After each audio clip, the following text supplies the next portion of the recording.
How to fix Roomba error C510. Hello everybody, welcome back to the channel. In this video today, I'll guide you through the steps on how you can fix the error C510 error on your Roomba. There are certain steps or troubleshooting instructions that you will have to follow in order to fix the error C510.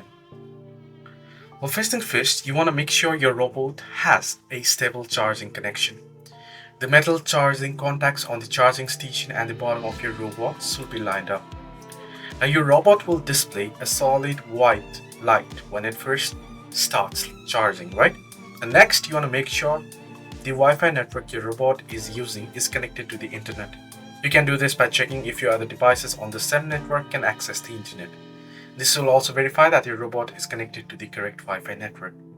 To see which network it is using, go to product settings and under it head over to Wi-Fi settings. If the issue persists, you can simply reboot your robot and it should fix the issue. So this is how we can fix the Roomba error C510. I hope this video helped. Do like and subscribe.